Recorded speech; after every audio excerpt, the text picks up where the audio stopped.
अवांजी समातुन ताईं radio voice of Sindh London. कोड़े कायाऊं तुझो लिखन लख हजार, जियो सबक जियो सी दर्शन धारूं धार। प्रेम तुझा पार केड़ा चई केड़ा चां। भलारे बिटदणी जे भलारे बैत सां मुझी आवाज़ मुसाफ़िर radio voice of Sindh London ता थिए दुनिया जी कुंड कुड़छ ताईं। जा माग बुझी पियो उन्हनि ॿिनि महिरबाननि खे सिक भरियो सलाम। शाल क़बूल पवे। 28 नवंबर 2025 जुमे जे ॾींहुं प्रोग्राम सोच वीचार साण करे आऊं अवां जी ख़िदमत में हाज़ुर आवां जो पंहिंजो मेज़बान हबीब लगारी। प्रोग्राम जी शुरूआत में अवां इहा ई दुआ त शाल जितो जो सुख सलामती सां हुजो, कॾहिं बि ॾुखियो ॾींहुं न ॾिसो ऐं कॾहिं बि अवां जूं मुर्कूं मेरूं न थियनि। दुनिया जी कुंड कुड़छ में जिते बि रहो सिंध लाइ, सिंध वासियुनि लाइ ऐं दुनिया जे मसरूम माण्हुनि लाइ जाखोड़ींदा रहो। शाल अवां जा ख़्वाब तइबीरनि सां लाऊं लही सघनि। सिंध सरकार कारूंझर खे कटणु चाहे थी ऐं सिंध जा रहवासी कारूंझर खे बचाइण वारी जदोजहद में रुधल आहिनि। हिकु पासे वकील एहतजाज करे रहिया आहिनि त ॿिए पासे सिंध सरकार जो रवैयो जारहाणो थींदो पियो वञे। वॾो वज़ीर चए थो वकीलनि खे आइनी अदालत न पई वणे, वकीलनि जो कमु दलील ॾियणु आहे। असां पब्लिक प्राइवेट पार्टनरशिप ज़रिए वसीलनि खे गॾु करे कमु कंदा आहियूं, जंहिं तहत प्राइवेट सीड़पकारी बि ईंदी आहे। माण्हुनि जो ख़्यालु हो त थरकोल कंहिं कम जो न आहे, पर अॼु ॾिसो त उते कमु थी रहियो आहे। जीअं थरकोल ते माण्हुनि खे क़ाइल कयो वियो, ईअं कारूंझर ते बि क़ाइल कबो। थरकोल जी बि मुखालफ़त कई वई हुई, पर असां माण्हुनि खे क़ाइल कयो। कारूंझर असांजो असासो आहे ऐं उनखे नुक़सानु पहुचणु न ॾींदासीं। जेको तरक़ी जी राह में रंडक बणिजंदो उनखे क़ाइल कंदासीं। वॾे वज़ीर जी ॻाल्हि जो लबे लुबाब जेकॾहिं ॾिसिजे त उन मां इहा ॻाल्हि ज़ाहिर थिए थी त हू चवणु चाहे थो त कारूंझर जी कटाई में जेको बि रुकावट बणिजंदो उनखे क़ाइल कंदासीं। जेकॾहिं ॾिसूं त हिन मां ज़ाहिर थिए थो हिते क़ाइल करण जी माना इहा ई निकिरे थी त वॾो वज़ीर चवणु चाहे थो त सिंध सरकार उन्हनि माण्हुनि खे क़ाइल कंदी त ॿेली ॾाहा थियूं असांखे जबल कटणु ॾियो। सिंध सरकार किथे बि इहा ॻाल्हि वाज़ह तौरु नथी ॿुधाइणु चाहे, नथी करणु चाहे त असीं कारूंझर खे नुक़सानु कोन पहुचाईंदासीं। केॾो वॾो अजीब अलमियो आहे जो कारूंझर खे हुकूमत कटणु त चाहे थी, पर उनखे बचाइण लाइ को बि क़दम खणण लाइ तयारु न आहे। नाम्यारो लेखक ऐं दानेश्वर जामी चांडियो चवे थो त कारूंझर विकिरो कयाऊं, अदालत विकिरो रद्द कयो त उन फ़ैसिले ख़िलाफ़ु सुप्रीम कोर्ट में अपील दाख़िल कयाऊं। सुप्रीम कोर्ट मां संदन ख़्वाहिश मूजिबि कमु न थी सघियो त पोइ वरी आइन में तरमीमनि ज़रिए धार जोड़ियल संदन अदालत मैदान में अची वई ऐं तुर्त ई उन नई जोड़ियल संदन अदालत में पंहिंजो केस लॻरायाऊं। मज़मतूं वसूल करण खां पोइ वरी मकर बि कनि पिया त कारूंझर बचाईंदासीं। अहिड़ो शानदार कमु जमहूरियत जा अलम बरदार कनि पिया।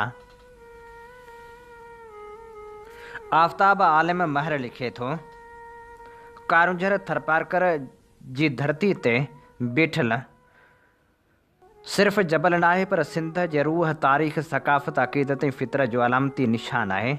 हज़ारें साल पुराणनि तहज़ीबनि, नस्लनि जी ज़िंदगी ऐं सिंधी अवाम जे जज़्बनि, ईमान ऐं मुहबत जो अक्स हुजणु सबबि मक़ामी माण्हू उनखे पंहिंजी सुञाणप जो अहम हिसो सम्झनि था।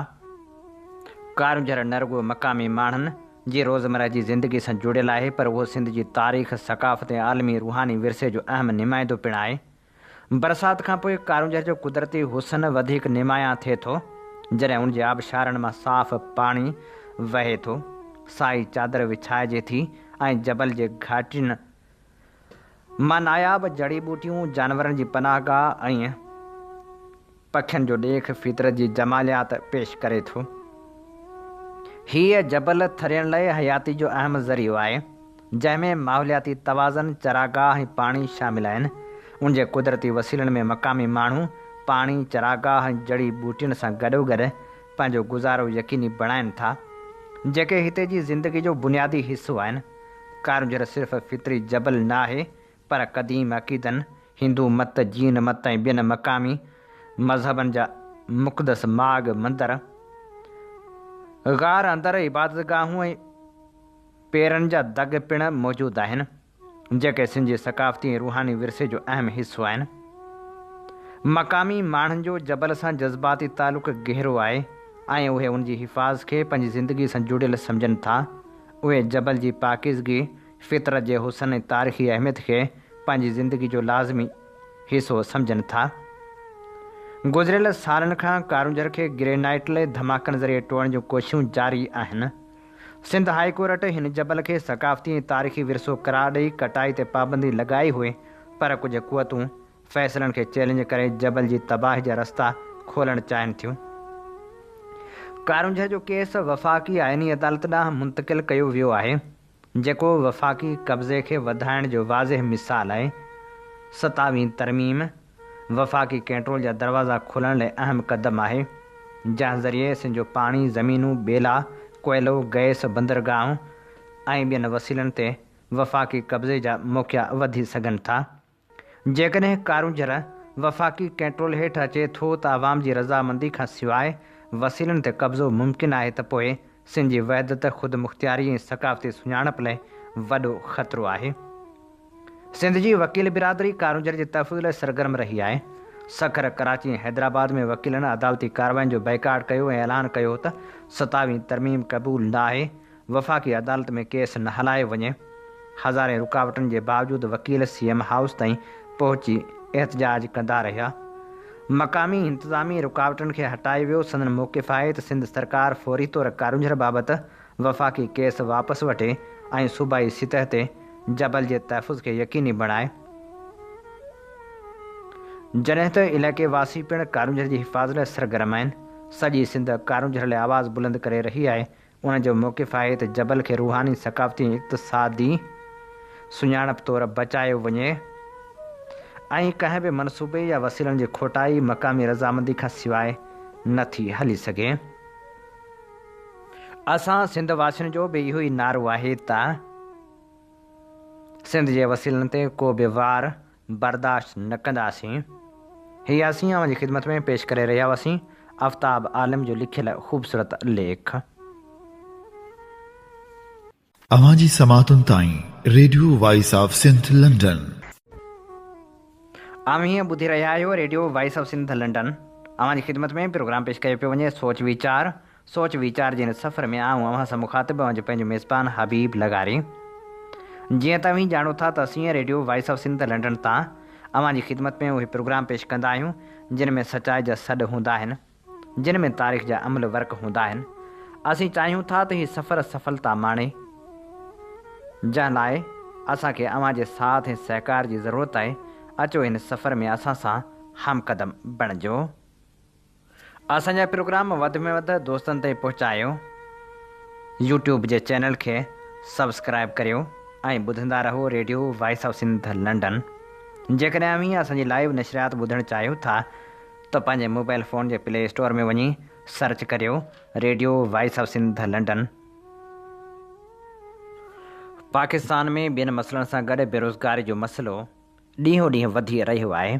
हाणोकी हुकूमत तोड़े माज़ी जूं हुकूमतूं चूंडनि खां अॻु में पंहिंजे मंशूर में रोज़गार ॾियण जा वाइदा कंदियूं रहियूं आहिनि, पर जॾहिं उहे पार्टियूं इक़्तिदार में ईंदियूं आहिनि त आवाम खे रोज़गार ॾियण जो बंदोबस्तु न करे सघंदियूं आहिनि। नतीजे में बेरोज़गारनि जो अंग वधंदो रहंदो आहे। बेरोज़गारी समाज में कंहिं बेरीत नाकारी असर विझंदी आहे। बेरोज़गारी में वरतल नुक़सान कॾहिं मंशा जा आदी थी वेंदा आहिनि त कॾहिं वरी उहे ॾोहारी सरगर्मियुनि जो हिसो थी वेंदा आहिनि। नतीजे में समाज में बिगाड़ पैदा थींदो आहे। पाकिस्तान वसीलनि जे हवाले सां हिकु पाण भरो मुल्क आहे ऐं उनखां सवाइ हिते नौजवाननि जो अंग बि जझो आहे जंहिंखे काराइतो करे सघिजे थो। पर हालत इहा आहे जो हर हुकूमती दौर में नौजवाननि खे नज़रअंदाज़ कयो वेंदो आहे। तंहिं करे हर सूबे में बेरोज़गारी जी शरह वधी रही आहे, जॾहिं त उहा घटिजणु घुरिजे हा। हुकूमत जे नाकारी पॉलिसियुनि ऐं दूरस नज़र न हुजण करे अॼु जो नौजवान बेरोज़गारी जे करे केतिरनि ई नफ़सियाती मुझारनि ऐं बीमारियुनि में पिणु वरतल नज़र अची रहियो आहे। मुल्क में वधंदड़ बेरोज़गारी जे हवाले सां हिकु रिपोर्ट छपी आहे जंहिंमें अंग अखर ॾिना विया आहिनि। नेशनल लेबर फोर्स सर्वे 2024 ऐं 25 मूजिबि 5 सालनि दौरान चइनी सूबनि में बेरोज़गारी जी शरह वधी वई आहे। सर्वे मूजिबि KPK में बेरोज़गारी जी शरह सभ खां वधीक आहे, जिते बेरोज़गारी 8.2% मां वधी 9.2 थी वई आहे। पंजाब में बेरोज़गारी 6.8% मां वधी 7.1%, बलूचिस्तान में उहा शरह 4.3% मां वधी 5.4%, ऐं सिंध में उहा शरह 3.9% मां वधी 5.1% थी वई आहे। सर्वे में ॼाणायो वियो आहे त मास्टर्स, MPhil ऐं PhD जी डिग्री रखंदड़ 11.9% बेरोज़गार आहिनि। हीअ रिपोर्ट हुकूमत जूं अखियूं खोलण लाइ काफ़ी आहे, पर लॻे ईअं थो त हुकूमत उन पासे ध्यानु ॾियण लाइ तयारु कोन्हे। बेरोज़गारी न रुॻो पाण हिकु मसइलो आहे, पर उहा ॿियनि केतिरनि ई मसइलनि खे जनम ॾींदी आहे।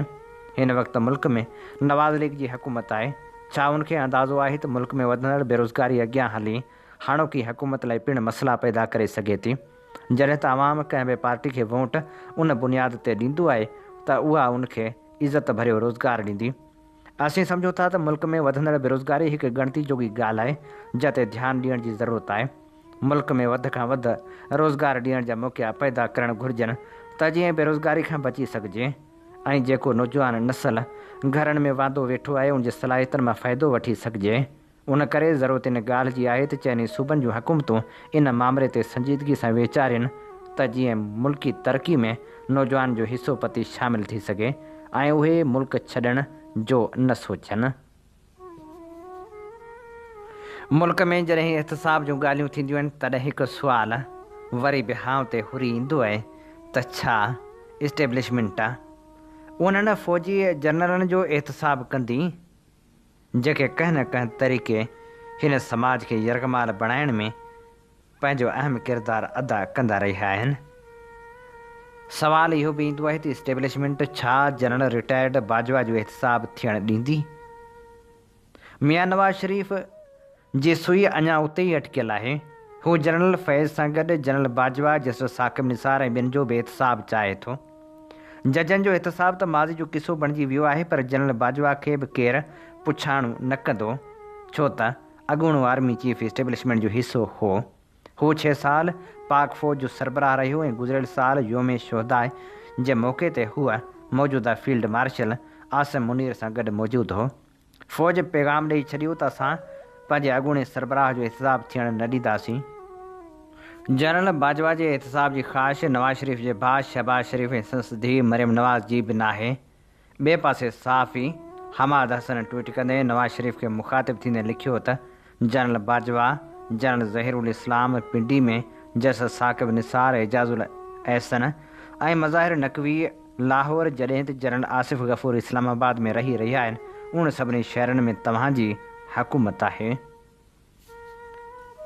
अवांजी समातुनि ताईं radio voice of Sindh London. Karachi जी सियासी अकेलाई बाबति नामियारो सहाफ़ी मज़हर अब्बास लिखे थो, क़याम पाकिस्तान खां वठी अॼु ताईं शायदि को अहिड़ो सियासी रुझान हुजे जंहिंखे इन शहर कराची वोट न ॾिनो हुजे या सपोर्ट न कई हुजे। अलबत्ता उन्हनि 7 ॾहाकनि में कराची जी सुञाणप अपोज़िशन जे शहर तौरु रही आहे ऐं शायदि उन जी सज़ा हिन शहर खे हुक्मरान तबिके ऐं ताक़तवर अशराफ़िया खां भोगणी पई। मुल्क जे हिन मुआशी हब सभिनी खे फ़ैज़याब कयो, पर जवाब में कंहिं बि हिन खे पंहिंजो शहर न सम्झो। अॼु उहो अरुसुल बलाद सियासी अकेलाई जी दुबड़ में ॿुॾी रहियो आहे। सभई तजर्बा नाकाम थी चुका आहिनि। चाहे ही शहर मज़हबी जमायतुनि खे वोट ॾे, लसानियत खे वोट ॾे या क़ौमी जमायतुनि खे, नतीजो साॻियो ई अचे थो। बादियूं नज़र में लॻे थो त जीअं मुल्क में सियासत खे मुकमिल तौर ते कंट्रोल करण जो अमल मज़बूत खां मज़बूत थी रहियो आहे। अहिड़ी सूरत हाल में कराची अंदरि सियासी विरासत ख़तमु करण जी हर कोशिशि नाकाम बणाई वेंदी, जंहिंजूं निशानियूं अॼु कराची में साफ़ ॾिसजनि थियूं। उन करे हाणे हितां खां वॾी अपोज़िशन तहरीक जो शुरू थियणु तक़रीबन नामुमकिन नज़र अचे थो। 1978 में ठहियल मुतहदा क़ौमी मूवमेंट जी कहाणी बि साॻिए सियासी तनाज़ुर में आहे ऐं अॼु बि उहा वधीक विरासत ॾांहुं वधी रही आहे। लसाने जे बुनियाद ते ठहंदड़ ही जमायत ऐं उनजी सियासत जो हिकु डिघो पस मंज़र आहे, जंहिंजूं जड़ूं अयूब ख़ान जे दौर ताईं वञनि थियूं। जॾहिं शहर ऐं मुल्क जी अपोज़िशन जमायतनि मोहतरमा फ़ातिमा जनाह खे वोट ॾिनो हो ऐं कराची उन तहरीक जो वॾो मर्कज़ रहियो, पर अयूब ख़ान उथियल तहरीक जो महवर का सियासी जमायत न हुई पर खाबी धुर जी शागिर्द तंज़ीम NSF हुई। खाबी धुर खे चिथण जो अमल त 1953 खां ई शुरू थी चुको हो ऐं अशरफ फ़याज़ साॼी धुर ऐं मज़हबी जमायतनि जी मुकमिल सरपरस्ती करे रही हुई, पर अयूब जे चूंडनि खाबी धुर खे पिणु संदसि ख़िलाफ़ बीहारे छॾियो हो। ज़ुल्फ़िकार अली भुट्टो जी सियासत जी पहिरीं नर्सरी त अयूब ख़ान ऐं इस्कंदर मिर्ज़ा हुआ, पर अयूब खां अलॻि थियण बाद भुट्टो सभ खां वधीक मुसर आवाज़ बणिजी साम्हूं आयो। कराची हिननि जो भरपूर साथ ॾिनो। अलबत्ता सिंध जी शहरी इलाइक़नि में साॼी धुर जा रुझान हमेशह खां मौजूदु हुआ, जंहिंजो वॾो फ़ाइदो मज़हबी जमायतनि ख़ासि तौरु जमायत इस्लामी खे थियो, जंहिंजो पाड़ूं ख़ासि तौरु शागिर्दनि में ॾाढियूं मज़बूत हुयूं। भुट्टो साहिब जे दौर में कोटा सिस्टम ऐं सिंधी खे सरकारी ॿोली करार ॾियण वारनि बिलनि ते वॾा सियासी ऐं लसानी तकरार बणिया। जमायत इस्लामी ऐं JUP उन्हनि खे मुहाजिर कार्ड तौरु इस्तेमालु कयो, जंहिंजे नतीजे में शहरी सिंध में लसानी फ़साद फुटी पिया। 60% बहराड़ी ऐं 40% शहरी कोटा ते दाख़िला ऐं नौकरियुनि जो मामिलो हल त थी वियो, दिलियुनि जूं दूरियूं वधंदियूं वियूं। 1977 जी तारीख़ में शहरी सिंध जो वोट PPA जे ख़िलाफ़ वियो ऐं उनजो फ़ाइदो जमायत ऐं PN इतिहाद खे मिलियो। हिकु ॾींहुं हिन ते तफ़सील सां लिखंदुसि त छा वाक़ई कोटा सिस्टम सिंध खे ख़ासि तौरु असांजे सिंधी भाइरनि खे को फ़ाइदो ॾिनो, जंहिंजो मक़सदु उन्हनि इलाइक़नि जे नौजवाननि खे मौक़ो ॾियणु हो जिते स्कूल ऐं कॉलेज घटि मयार जा हुआ, पर हाणे 50 साल गुज़री चुका आहिनि ऐं बहराड़ी जे इलाइक़नि में तालीम जी हालत अञा बि साॻी ख़राबु आहे, जंहिंजो ज़िम्मेवार PP सुमेत बाद वारियूं फ़ौजी ऐं सिविल हुकूमतूं बि आहिनि। हिन ॻाल्हि जो जाइज़ो वठणु लाज़मी आहे त आख़िर छो भुट्टो साहिबु कोटा सिस्टम सिर्फ़ु 10 सालनि ताईं रखणु चाहियो ऐं उन दौरान तालीमी मयार बहितर करणु चाहियो, पर पोइ ईंदड़ हुकूमतनि उनखे सियासत जो औज़ार बणायो। किन हिमायत में किन मुखालफ़त में असां सिंधी ऐं उर्दू ॻाल्हाईंदड़ दोस्त अॼु बि हिन मौज़ू ते ॻाल्हाईंदा आहियूं, पर सिहतमंद माहौल में। सियासी तौरु इहो मसइलो मुहाजिर क़ौमी मूवमेंट जो बुनियादु बणियो ऐं ॿिए तरफ़ कुझु ताक़तवर हल्कनि PP ऐं उर्दू ॻाल्हाईंदड़नि जे इख़्तिलाफ़नि खे इस्तेमालु कयो। उहो सूबो जेको हिकु वक़्तु अमन वारो सूबो सॾिबो हो, सिर्फ़ु 40 सालनि में 1 लख खां वधीक माण्हुनि खां हयातियूं खसियूं, सिर्फ़ु लसानी फ़सादनि में, न पर ॿाहिरां आंदल दहशतगर्दी ऐं हथियारनि सबबु पिणु। संदन सियासी नक्शो महदूद थींदो वियो। सूबाई गवर्नेंस ख़तमु थी वई। दारुल हुकूमत कराची मज़हबी जमायतनि जे हथनि मां निकिरी मुकमिल तौरु MQM जे कंट्रोल में अची वियो ऐं उहे ताक़तवर धुरियूं जेके हिन विरासत मां सियासी फ़ाइदो वठी रहियूं हुयूं पंहिंजो मक़सदु हासिलु करे वियूं, पर कहिड़ी क़ीमत ते? नुक़सानु सभिनी खे थियो, बहराड़ी ऐं शहरी ॿिन्ही खे। हिकु पासे मेरिट जो क़त्लु थियो, ॿिए पासे दूरियूं वधी वियूं, टे पासे गवर्नेंस तबाह थी वई। इहो नाहे त फ़ासिला घटि करण जी का कोशिशि न कई वई। कॾहिं अल्ताफ़ हुसैन ऐं GM सैद जो वेझो अचणु, कॾहिं MQM ऐं PP जो इतिहाद, पर हर दफ़े उन्हनि कोशिशनि खे नाकाम बणायो वियो। बेनज़ीर भुट्टो जी शहादत बाद ॿिन्ही तरफ़नि इहो अहसासु मौजूदु हो। मूं 2019 में हिकु हुई MQM नाले कालम बि हिन पस मंज़र में लिखियो हो। अॼु MQM विरहायल बि आहे ऐं कमज़ोर बि, पर शहरी इलाइक़नि जा मसइला अॼु बि साॻिया आहिनि। सियासी तौरु अपोज़िशन जो शहर सॾजंदड़ कराची अॼु बि PP या MQM बदिरां पाकिस्तान तहरीक इंसाफ़ खे वोट ॾिए थो, चाहे 8 फरवरी हुजे या 2018, पर मसइला अञा बि हल न आहिनि थिया। मुमकिन आहे त मुंहिंजो हीउ तजियो ग़लति हुजे, पर जेके 4 ॾहाका मूं ॾिठा आहिनि उन्हनि ॿुधायो आहे त हिन शहर खे हाणे कंहिं हिकु जमायत जो थियण ई न ॾिनो वेंदो। हिन जे मैंडेट जो फ़ैसिलो किथे ॿिए हंधि थींदो, सियासत बि किथे ॿिए हंधि तइ थींदी ऐं हिन जी सियासी अकेलाई क़ाइमु रहंदी। ज़ाहिर आहे त हिन शहर ऐं हिन जे माण्हुनि में हाणे उहा ताक़त नाहे बची जेका अॻु मज़ाहिमत ऐं तहरीक पैदा करे सघे, पर सुवालु इहो आहे जेकॾहिं उहे माण्हू जेके हुनखे वरी उहो ई पुराणो कराची बणाइण जा ख़्वाब ॾिसी रहिया आहिनि, दूरियूं घटाइण ऐं सियासी फ़ासिला ख़तमु करण में संजीदा न थिया, त छा उहो ख़्वाब कॾहिं पूरो थी सघे थो? कोई और तो नहीं है, बस खंजर आजमाए, हम ही कत्ल हो रहे हैं, हम ही कत्ल कर रहे हैं। ही असीं अवां जी ख़िदमत में पेश करे रहिया हुआसीं मज़हर अब्बास जो ख़ूबसूरत लेख। अवां जी समातुनि ताईं radio voice of Sindh London आम्ही ॿुधी रहिया आहियो radio voice of Sindh London. अव्हांजी ख़िदमत में प्रोग्राम पेश कयो पियो वञे सोच वीचार जे हिन सफ़र में आऊं अव्हां सां मुखातिब अव्हांजो पंहिंजो मेज़बान हबीब लगारी। नाम्यारी लेखिका सैयदा फरीदा शाह लिखे थी, इंसानी समाज में असल ख़ानदान ऐं बदनसल ख़ानदान जूं ॻाल्हियूं सदियूं पुराणियूं आहिनि, पर उन्हनि जो वॾो तालुक़ु रत सां न पर सीरत इख़लाक़ ऐं तरबियत सां हूंदो आहे। केतिरा ई माण्हू सिर्फ़ु माल जागीर या वॾा नाला ॾिसी कंहिंखे असली तस्वर कनि था, पर हक़ीक़त में ख़ानदान जी असल सुञाणप संदसि चरियाई ईमानतदारी पाणायती ऐं माण्हुनि सां रफ़ीकाणो सलूक हुजे थी। असल ख़ानदान उहो ख़ानदान आहे जेको नसलनि खां वठी पंहिंजी इज़त इख़लास ऐं इंसानियत खे संभाले रखंदो अचे। उन्हनि माण्हुनि में वाइदे जी पाबंदी, हक़ ॻाल्हाइण, महिनत करणु, कंहिंजो हक़ न खाइणु, महिमान नवाज़ी ऐं पंहिंजे हथनि जी कारीगरी ते फ़ख़्रु करणु जहिड़ा उहे साफ़ मिलनि था। ईअं बि न आहे त असली माण्हू कॾहिं ग़लति नथा थियनि, पर उन्हनि में उहा सचाई हूंदी आहे त ग़लती खे मञनि ऐं पाण खे बहितर बणाइनि। ॿिए पासे बदनसल ख़ानदान जो तालुक़ु बि रत सां न हूंदो आहे, पर उन्हनि जी आदत ज़ुल्म, कूड़, दोखे ऐं लालच सां हूंदो आहे। बदनसल माण्हू न त ॿियनि जी इज़त कनि था, न रिश्तनि जो क़दुरु कंदा आहिनि, न वाइदे जो पास रखंदा आहिनि, न वरी कंहिंसां मिठी ॻाल्हि या मिठी गुफ़्तगू कंदा आहिनि। उन्हनि जो मक़सदु सिर्फ़ु ज़ाती फ़ाइदो हूंदो आहे ऐं हू पंहिंजे मुफ़ाद लाइ कंहिंखे बि ॾुख पहुचाइण खां केॿाईंदा न आहिनि। असली ऐं नस्ली माण्हू जी सुञाणप हमेशह संदन इख़लाक़ मां थींदी आहे, नालनि मां न। असली माण्हू नरम लहजे वारा, मददगार, नाम वठण खां लहराईंदड़ ऐं महिनत सां उथंदड़ हूंदा आहिनि। उन्हनि जे अखियुनि में शफ़क़त ऐं ॻाल्हाइण में सचाई हूंदी आहे। नस्ली माण्हू उहे आहिनि जिन जे अंदरि बुज़ुर्गनि जी तरबियत जो नूर मौजूदु हूंदो आहे। न त वॾाई, न करप्शन, न दुखो, बसि सच, वफ़ादारी ऐं शुक्रगुज़ारी। बदनसले जी सुञाणप संदसि हरकतनि, ज़ुबान ऐं रवश मां फ़ौरी तौरु ज़ाहिर थी वञे थी। कूड़ ॻाल्हाइणु, माण्हुनि खे हेठि ॾिसणु, रिश्वत ऐं दोखो करणु, अमानत में ख़यानत ऐं ॿियनि जी इज़त सां खेॾणु, उहे सभु बदनसली जो अलामतूं आहिनि। चाहे माण्हू केतिरो बि वॾो नालो रखे, आख़िर में हिकिड़ी ॻाल्हि, असल ख़ानदान रत में न पर रत जे अंदरि वसंदड़ इख़लाक़ में हूंदो आहे। जंहिंमें इख़लाक़ आहे उहो असली, जंहिंमें न आहे उहो बदनसल, चाहे दुनिया खेसि केतिरो बि वॾो सम्झे।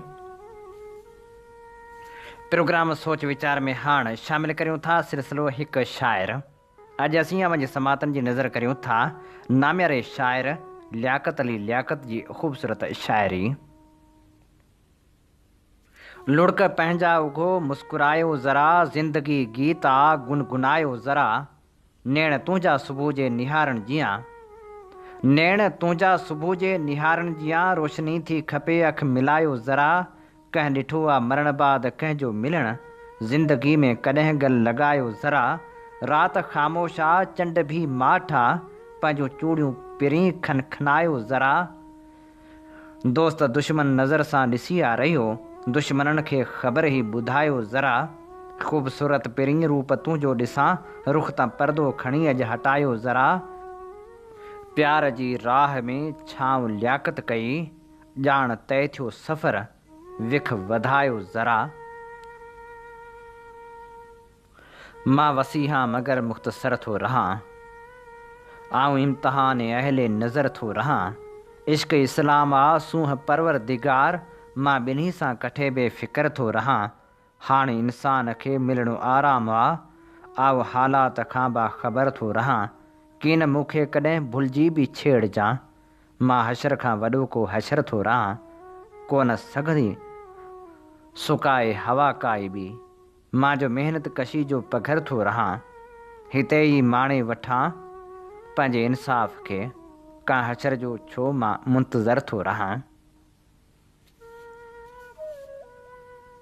हाल मूंखां ज़िंदगी जो की न पुछ, हर ख़ुशी जी ख़ुदकशी जो की न पुछ, वक़्तु मुश्किल में जो तन्हा वियो छॾे, दोस्त तुंहिंजी दोस्ती जो की न पुछ, शौक़ नाहे ऐं न जीअण खां ख़फ़ा, ज़िंदगी हिन विच थरी जो की न पुछ, नफ़रतनि जो ज़हर वेठो थो पियां, मुख मुंहिंजी मैकशी जो की न पुछ, सूंह सां आ मुंहिंजी अज़ली चाहना, ही तसलसल आशिकी जो कीन पुछ, गुम रहे थो जो सदाई प्यार ले, प्यार तह लियाकत अली जो कीन पुछ।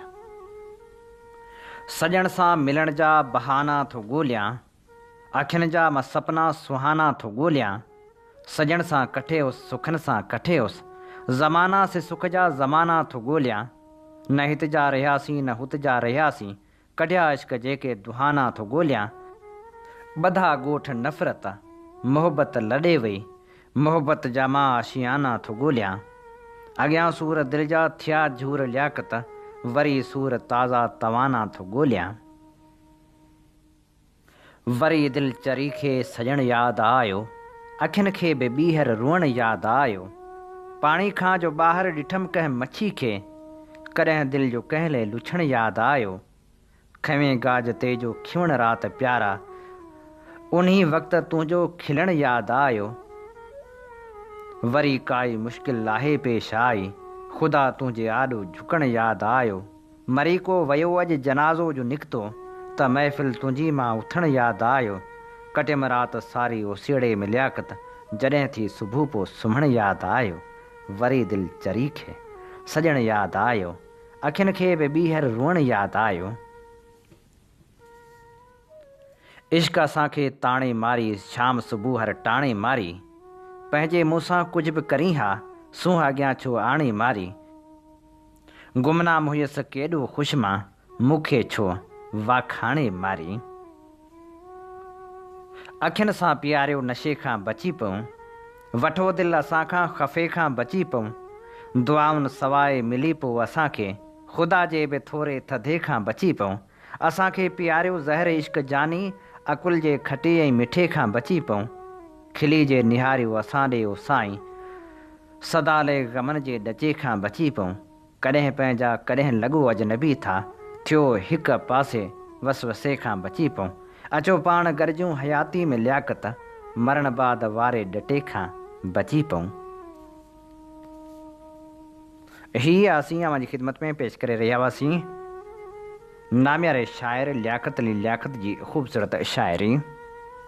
अवांजी समातुनि ताईं radio voice of Sindh London.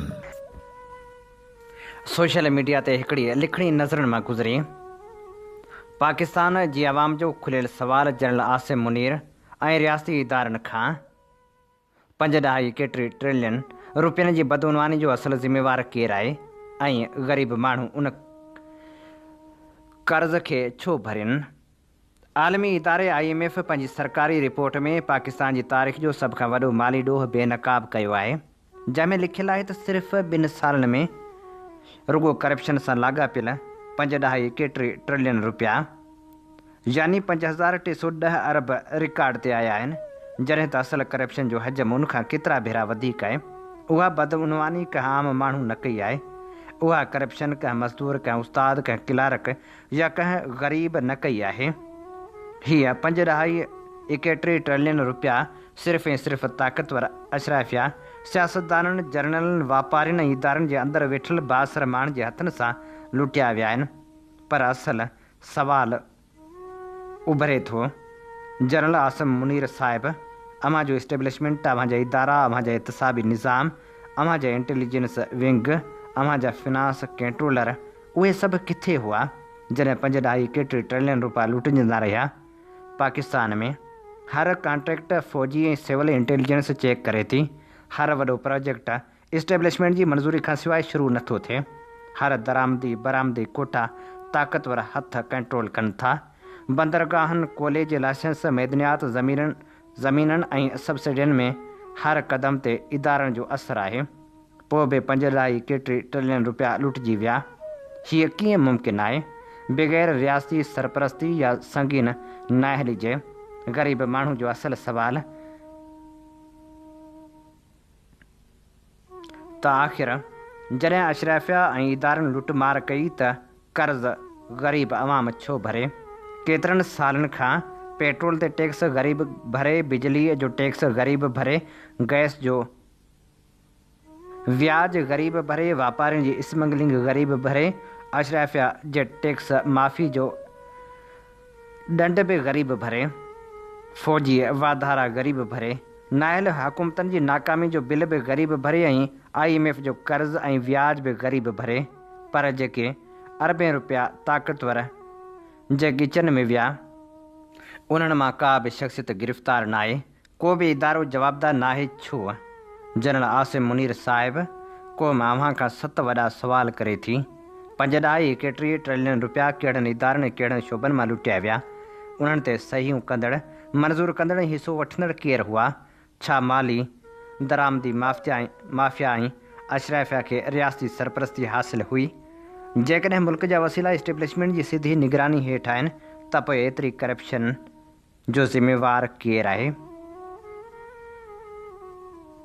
IMF खे त ख़बर पइजी वई, पर अव्हां क़ौम खां सच छो लिकायो? जेकॾहिं करप्शन ताक़तवर अशराफिया कई त उनजो कर्ज़ ऐं टैक्स ग़रीब छो भरे? छा 22 करोड़ अवाम हमेशह ताक़तवर माण्हुनि जे चोरबाज़ियुनि जो ॾंड भरींदो रहंदो? क़ानूनी आइनी पोज़ीशन हीअ सभु न रुॻो बदउनवानी आहे, पर बदतरीन आइन शिकनी, टैक्स इस्तेसाली ऐं माली दहशतगर्दी पिणु आहे। आइन जो आर्टिकल 9 हक़ हयात मुआशी इस्तेसाल ख़िलाफ़ तहफ़ुज़ ॾिए थो। आर्टिकल 14 इंसानी वक़ार टैक्सनि जे ग़ैर क़ानूनी लोड सां टोड़ियो पियो वञे। आर्टिकल 25 बराबरि क़ानूनी तहफ़ुज़ अशराफिया खे बचाए ग़रीब ते भार विझणु उनजी भञकड़ी आहे। आर्टिकल 38 मुआशी इंसाफ़ फ़राहम करे थो, पर उनखे सिधी तरह लताड़ियो वञे पियो। आर्टिकल A 140 वसीलनि जी मुनसिफ़ाणी विर्छ जो पतो ॿुधाए थो, पर उहो मुकमल तौर ते ग़ाइबु आहे। क़ौम जो गॾियल आवाज़ इहो ई आहे ऐं मुतालबो इहो ई आहे त करप्शन केसनि जे तफ़सील खे अवाम आॾो रखियो वञे, उन ते जुडिशल कमीशन ठाहे वञे। मुल्क जो हर कर्ज़, हर टैक्स ऐं हर भाड़ो अवाम खां न पर लुटमार कंदड़नि खां वसूल कयो वञे। IMF सां नओं मुआइदो अवामी मुफ़ादनि सां मशरूत कयो वञे। जनरल आसिम मुनीर साहिब क़ौम खे ॿुधायो ग़रीब छो अदा करे उन करप्शन जे कर्ज़ खे जंहिंमें ग़रीब हिसो ई न वरितो हो। क़ौम जवाबु घुरे थी, आख़िर सभु कुझु फ़ौजी निगरानी में थी रहियो आहे त हीअ करप्शन हुकूमत कई आहे या फ़ौज ऐं हुकूमत जो गॾियल संगे मील आहे? ॿुधायो वञे त आख़िर ग़रीब अवाम कहिड़ो ॾोह कयो आहे? आम हीअं ॿुधी रहिया आहियो radio voice of Sindh London. अव्हांजी ख़िदमत में प्रोग्राम पेश कयो पियो वञे सोच वीचार जे हिन सफ़र में आऊं अव्हां सां मुख़ातिबु आहियां पंहिंजो मेज़बान हबीब लगारी। हिन वक़्तु जॾहिं वकीलनि जी चूंड थी रही आहे, तॾहिं सिंध दोस्त वकीलनि ख़िलाफ़ हिकिड़ी मुहिम हलाई पई वञे, ख़ासि तौर ते हसीब जमाली ख़िलाफ़। इन समूरी सूरतहाल बाबति हुसैन बख़्श थेबो लिखे थो त हज़रत अली जो कौल आहे त जेकॾहिं सच ॻाल्हाइण एवज़ सॼी दुनिया तोखे छॾे ॾिए त बि सच ते क़ाइमु रहो। केतिरनि दोस्तनि पुछियो आहे त सिंध हाई कोर्ट कराची बार जी मौजूदा चूंडनि जी गर्मी ते मुंहिंजी कहिड़ी राय आहे? खिली टारे छॾियमि। अबा केरु वेही खसारे जो कारोबार करे? हाणे त ॾिसणा वैसणा माण्हू माज़ी जा तुरम ख़ान क़ौमप्रस्त इख़्तिलाफ़ राय ते गारियूं था ॾियनि। जॾहिं माज़ी जे हिकु वॾे क़ौमप्रस्त खे सईं बरकत नूनारी ख़िलाफ़ गारियूं पढ़ियमि त अंदरि ताईं ज़ख़्मी थी पियुसि। सोचियमि हाणे त हर हाल में पंहिंजी राय रखणु घुरिजे। हीअ हिकु वकील जी हैसियत में मुंहिंजी राय आहे, पर पहिरीं हिकु तारीख़ी वाक़ियो पढ़ी वठो। उन सां गॾु हिते आउं चिटाई कंदो हलां त साईं GM सैयद जे सेकुलर मज़हबी रवादारी जी वाट ते सभिनी मज़हबनि या अक़ीदनि लाइ एतिराम अथमि। तारीख़ जे शागिर्द जे हवाले सां हिन वाक़े जी उपटार मौजूदा Sindh high court bar Karachi जे चूंडनि ते बरोबरि लागू थिए थी। हज़रत उमर रज़ी अल्लाहु अन्हु जे दौर में ईरान जी फतह खां पोइ बसरी में फ़ौजी छावनी तइमीर थी, जेका अॻिते हली ख़ूबसूरत शहर बणिजी वई। हज़रत उमर तमामु वॾे ॼाणो शरीक खे उते काज़ी मुक़ररु कयो। हज़रत अली जॾहिं ख़लीफ़ो मुक़ररु थियो त हुन बसरी खे पंहिंजी हुकूमत जो मर्कज़ बणायो। हिकु ॾींहुं संदसि ज़रा घोड़े तां किरी पियो, जेको हिकु यहूदी खे हथु आयो। हज़रत अली उनजो केस काज़ी शरी जी अदालत में पेश कयो। किसो मुख़्तसर काज़ी शरी हज़रत अली जूं गवाहियूं क़बूल न कंदे ज़रा यहूदी खे ॾेई छॾियो। दुनिया जे मशहूर तारीख़दान विल डेवरांट पंहिंजे लिखियल 10 जुल्दनि जी तारीख़ द स्टोरी ऑफ सिविलाइजेशन जे जुल्द चौथे में उनजो ज़िक्र कयो आहे। जॾहिं यज़ीद जो दौरु आयो त उन वक़्तु काज़ी शरी वॾी उमिरि जो थी वियो हो। यज़ीद सोने चांदी जूं भरियल थेलियूं माणे हुन खां इमाम हुसैन अलैहिस्सलाम जे क़त्ल जी फतवा घुरी। उहो तारीख़ जो रत रुआरींदड़ वाक़ियो आहे त हुन 16 दलीलनि सां इमाम हुसैन खे वाजिबुल क़त्ल करार ॾिनो। साॻी रीति ही माज़ी जा तुरम ख़ान क़ौमपरस्त ज़रदारी जे लब ते लेटी पिया आहिनि। मूं वटि पंहिंजो उसूल वाज़े आहे। पीपल्स पार्टी सिंध जी बदतरीन दुश्मन आहे। कराची में लॉ प्रैक्टिस कंदड़ मुंहिंजा दिलबर शागिर्दो मूं अव्हांखे किताबी इल्म सां गॾु इहो बि सेखारियो आहे त कॾहिं बि ज़ुल्म ऐं ज़ालिम जा तरफ़दार न थिजो। ॿियो जेको सिंध में पैदा थियो आहे उहो सिंधी आहे, चाहे घर में कहिड़ी बि ॿोली ॻाल्हाए थो। उन करे नस्ल परस्ती जे उड़ाह खां बचो। आमिर नवाज़ वड़ाइच हसीब जमाली सिंध जा वा सिंधी आहिनि। अव्हां ते फ़र्ज़ु आहे त ज़रदारी जे शर्जीली ऐं लोह ख़ानी सिंध दुश्मन टोले जे उमेदवारनि बजाए हुननि खे वोट ॾियो। इन ते ई प्रोग्राम सोच वीचार जो वक़्तु पुॼाणी ते पहुचे थो। पंहिंजे मेज़बान हबीब लगारी खे इन साॻी दुआ सां ॾींदा इजाज़त। वसे भिट तुंहिंजी भलारा सदा सदा देस परदेस सारा वसन। कॾहिं सींद सिंधी न मेरी थिए, कॾहिं मोड़ कंहिंजा न मुरझाइजनि। अवां जी समातुनि ताईं radio voice of Sindh London.